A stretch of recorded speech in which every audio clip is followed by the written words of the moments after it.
দুদিন ধরে বিচ্ছিন্ন বিদ্যুৎ পরিষেবা, প্রতিবাদী রাস্তা অবরোধ করে বিক্ষোভ গ্রামবাসীদের। ধন্ধমার কাণ্ড মালদায়। স্থানীয় সূত্রে খবর, মালদার ইংরেজবাজার থানার সাতটারি এলাকায় দুদিন ধরে বিদ্যুৎ নেই। এলাকাবাসীদের অভিযোগ, বিদ্যুৎ না থাকায় বর্তমানে এই গরমে হাঁসফাঁস অবস্থা। সারা রাত গরমে বাড়িতে রোগী এবং বাচ্চা নিয়ে ঘুমোতে অসুবিধা হয় তাদের। তার উপরে দুদিন ধরে এই বিদ্যুৎ সংকট। এ বিষয়ে স্থানীয় জনপ্রতিনিধি থেকে শুরু করে বিদ্যুৎ দপ্তরে একাধিকবার অভিযোগ জানিয়েও মেলেনি কোনো সুরাহা।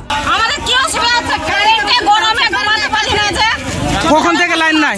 কখন থেকে কারেন্ট নাই আপনাদের? কখন থেকে কারেন্ট নাই? কখন থেকে লাইন নাই আপনাদের? চারটা থেকে কারেন্ট নাই। আপনারা কি চাইছেন এখন? আমরা চাইছি যেরকম আমাদের কারেন্টটা লাগিয়ে দিক, বাস, আর কোনো আপত্তি নাই। এখন কি অসুবিধা হচ্ছে আপনাদের? অসুবিধা গরম আছে তো অসুবিধা নাই। ও এসি দেখছেন নাকি? আপনি ওই বাচ্চাটা করে দেখে সারাদিন ঘুমাতে পাইনি। ওই বাচ্চাটাকে কি অবস্থা হবে? ওটা বাচ্চাকে সবটা বাচ্চার মাগুলা কোলে নিয়ে বসে আছে আর হাওয়া করছে। ক ঘন্টা হাত চলবে আপনার?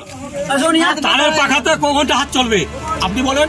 অবশেষে বাধ্য হয়ে সোমবার রাতে পথ অবরোধে সামিল হন তারা। এদিকে এই ঘটনার খবর পেয়ে ঘটনাস্থলে ছুটে আসে ইংরেজবাজার থানার অন্তর্গত মিল্কি ফাঁড়ি পুলিশের অফিসার ইনচার্জ মৃণাল চ্যাটার্জির নেতৃত্বে বিশাল পুলিশ বাহিনী। এরপর ঘটনাস্থলে স্থানীয়দের সাথে কথা বলে সমস্যার সমাধানের আশ্বাস দেন পুলিশ কর্তারা। তারপরে পুলিশের আশ্বাসে পথ অবরোধ তুলে নেন গ্রামবাসীরা।